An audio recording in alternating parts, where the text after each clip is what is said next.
चलिए दोस्तों, स्वागत है आपका मेरे YouTube चैनल जनरल इंग्लिश मैं सुमेश में। और हम लोग अब ये क्वेश्चन करने जा रहे हैं। 20 क्वेश्चन यहाँ पर है।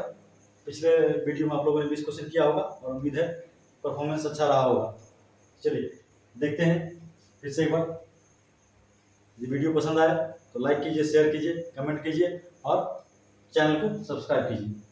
ठीक है, चलिए स्टार्ट करते हैं।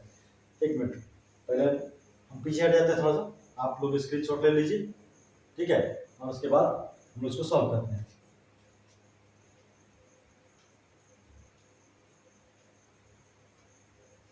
चलिए, आप लोग स्क्रीनशॉट ले लिया होगा।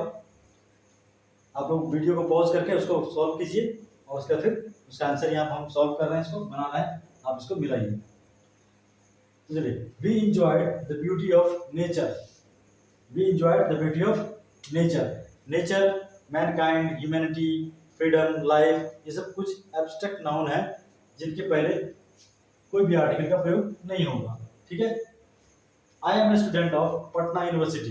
पटना यूनिवर्सिटी, तो पटना यूनिवर्सिटी अगर साथ में है इस तरह से तो यहाँ भी आर्टिकल का प्रयोग नहीं होगा। लेकिन थर्ड सेंटेंस में देखिए, I visited university of Patna. इस तरह का जो फॉर्मेट बनेगा जिसमें कि ऑफ आएगा, यूनिवर्सिटी ऑफ पटना, तो यहाँ पर द का प्रयोग करेंगे। ठीक है, I visited the university of Patna. He speaks English very well. English भाषा है, भाषा के नाम के पहले लोग द का प्रयोग नहीं करते हैं। ठीक है। अगला है the book was written in English language. अब अगर भाषा के बाद अगर लैंग्वेज लिखा हो, जैसे कि Hindi language, English language, Sanskrit language, French language, तो हम वहां पर द का प्रयोग करेंगे। ठीक है, तो यहाँ पर द का प्रयोग होगा इंग्लिश लैंग्वेज के पहले। You must give an answer, ये फ्रेज है। You must give an answer, ये फ्रेज है, ये साथ में रहेगा। You must give an answer to this question, तुम्हें इस क्वेश्चन का आंसर अवश्य देना चाहिए। You like history and physics, तो सब्जेक्ट्स के नाम के पहले द का प्रयोग नहीं होता है, किसी भी आर्टिकल का प्रयोग नहीं होता, तो यहाँ पर कोई आर्टिकल नहीं होगा, no article. History and physics के पहले कोई आर्टिकल नहीं। English is easy language, English is an easy language. ठीक है, English is an easy language. He will arrive in hour, hour है, इसका उच्चारण कैसे होना है, आ से, तो इसके लिए एन आवर। ठीक है, ही will arrive in an hour, वो 1 घंटे में आएगा। I met him on 5th July, July 5th, इस तरह का फॉर्मेट रहेगा तो कोई भी आर्टिकल का प्रयोग नहीं करेंगे। ठीक है, I met him on 5th जुलाई या फिर जुलाई 5th। लेकिन जब इसी डेट को इस तरह से लिखा जाएगा 5th ऑफ जुलाई, तो हम लोग द का प्रयोग करेंगे। I met him on the 5th of जुलाई। ठीक है, he is second boy to qualify for this job। Second, third, fourth, fifth, ये सब ऑर्डिनल्स हैं, इनके पहले द का प्रयोग होता है। He is the second boy to qualify for this job, इस जॉब के लिए क्वालिफाई करने वाला ये दूसरा लड़का है।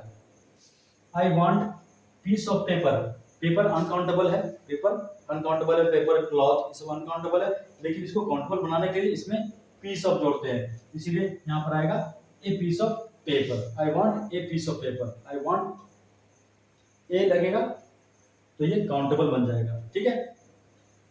Ganga has special significance for Hindu religion, तो यहाँ पर गंगा सेक्रेड रिवर, ठीक है, नदियों के नाम के पहले द का प्रयोग करते हैं।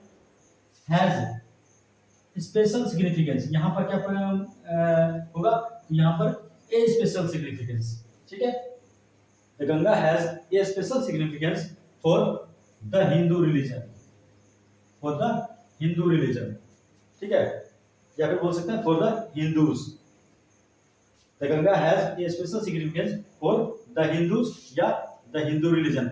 हिंदुइज्म नहीं बोलेंगे, ठीक है, हिंदुइज्म के पहले द नहीं लगेगा, क्रिश्चियनिटी के पहले द नहीं लगेगा। ठीक है, इस तरह से कह सकते हैं सिखिज्म के पहले द नहीं लगेगा, लेकिन द सिख्स हो सकता है, द क्रिश्चियंस हो सकता है, द हिंदूज हो सकता है, द मुस्लिम्स हो सकता है, द मुस्लिम रिलीजन भी हो सकता है, द सिख रिलीजन हो सकता है। ठीक है, तो उसी तरह से यहाँ देखते हैं कि the Ganga has a special significance for the Hindu religion. He is suffering from rickets, he is suffering from rickets, तो रिकेट्स हो गया, मिजल्स हो गया, मम्स हो गया, प्लेग हो गया, ये सब कुछ ऐसे बीमारी है जिनके पहले हम लोग द का प्रयोग करते हैं। द फ्लू भी बोलते हैं, द मिजल्स बोलते हैं, द मम्स बोलते हैं, ठीक है। बाकी बीमारियां जैसे कि कॉलरा है, मलेरिया, इनके पहले द का प्रयोग नहीं करते हैं। Birds can fly in sky, birds यहाँ पर प्लूरल लगा हुआ है, इससे पता चला कि सभी चिड़िया जो है वो आकाश में उड़ सकते हैं। तो फ्लाई इन यहाँ तो कुछ नहीं लगेगा, ठीक है। अगर वहां पर बर्ड होता, अगर सिर्फ बर्ड होता तो हम लोग द बर्ड लिखते, ये जनरल सेंस बताता कि सभी चिड़िया, ठीक है। लेकिन यहाँ बर्ड्स है इसलिए द को अवॉइड करेंगे, यहाँ पर कुछ नहीं लगाएंगे। Birds can fly in the sky, ठीक है। प्लूरल था इसीलिए यहाँ पर, और इसी से पता चल जाता है कि सभी चिड़िया, तो द लगाने की आवश्यकता नहीं यहाँ पर। लेकिन अगर ये बर्ड होता तो फिर यहाँ पर द लगाते, और तब द बर्ड से पता चलता कि ये एक जनरल सेंस बात हो रहा है सभी चिड़िया के लिए। With little patience you will be able to cross this hurdle, थोड़ा पेशेंस के साथ, थोड़ा धैर्य रखने पर तुम इस बाधा को पार कर जाओगे, ठीक है। तो थोड़ा पेशेंस, इसीलिए यहाँ पर ए लिटिल लगेगा। विथ लिटिल, लिटिल मतलब होता है कुछ नहीं, ना के बराबर, ए लिटिल मतलब थोड़ा, ठीक है। तो थोड़ा पेशेंस का बात हो रहा है, क्योंकि थोड़ा पेशेंस रखिएगा तो आप इस बाधा को पार कर जाइएगा। तो with a little patience you will be able to cross this hurdle. I went to my village in summer. I went to my village in summer. यहाँ पर कोई भी आर्टिकल का प्रयोग नहीं करेंगे। समर, विंटर, स्प्रिंग, अगर उसके आगे सीजन नहीं लगा हुआ है तो कोई आर्टिकल नहीं लगाया जाएगा, ठीक है। अब यहाँ देखिए, he came here in summer season, तो he came here in summer season, यहाँ पर सीजन लगा हुआ है, समर के बाद सीजन लगा हुआ है, इसीलिए यहाँ पर in the summer season. She is going to cinema, cinema, going to cinema, going to opera, theater, picture, movie, इन सब के, ऑफिस, इन सब के पहले द का प्रयोग करते हैं। जैसे go to the cinema, go to the picture, go to the theater, go to the office, go to the movie, इसलिए यहाँ पर द का प्रयोग हुआ, ठीक है। ये रहा आज का सेट, उम्मीद है आप लोग मिला लीजिए अपना और देखिए कितना करेक्ट हुआ है, ठीक। मिलते हैं अगले वीडियो में।